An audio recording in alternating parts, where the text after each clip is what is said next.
پہاڑی زبان میں اپڈیٹ سنیے۔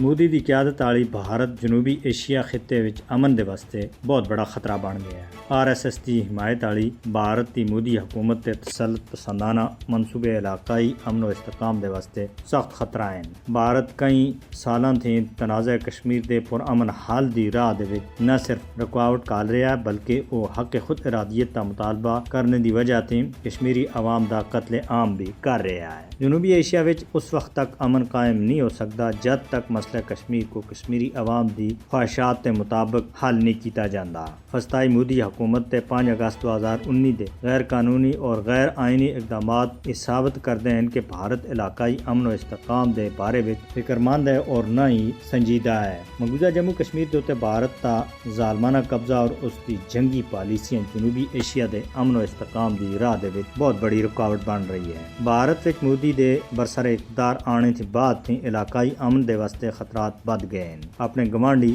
ملکاں دے خلاف بھارتی جہریت کی وجہ تھی جنوبی ایشیا وچ امن کو بہت زیادہ خطرہ پہ گیا ہے۔ پاکستان کئی بار دنیا کو جنوبی ایشیا وچ بھارت تے عدم استحکام دے کردار تھی باخبر بھی کر چکیا ہے۔ عالمی برادری کو خطے وچ امن و استحکام کو بچانے دے واسطے بھارتی کردار دا نوٹس کرنا چاہیے۔ مقبوضہ جموں کشمیر وچ ضلع گاندربل دے ننگبل علاقے وچ ایک بھارتی فوجی سن خودکشی کر کی دی ہے۔ خودکشی دے اس تازہ واقعے دی بعد جنوری 2007 تے ہون تک مقبوضہ جموں کشمیر وچ بھارتی فوجیاں اور پولیس اہلکاراں دی ہلاکتوں دی تعداد 559 ہو گئی ہے۔ بھارتی پولیس سن 29 پورا پلوامہ تھی 4 کشمیری نوجوانوں کو گرفتار کر کے دا ہے۔ بھارت دی تہاڑ جیل وچ بند نوجوان فیاض احمد خان ساکنے کپواڑہ دے خلاف بدنام زمانہ NIA چارج شیٹ دائر کرنے وچ ناکام ہو چکی ہے، جس کے بعد اس کو عدالت سن رہا کرنے کے احکامات جاری کیتے ہیں۔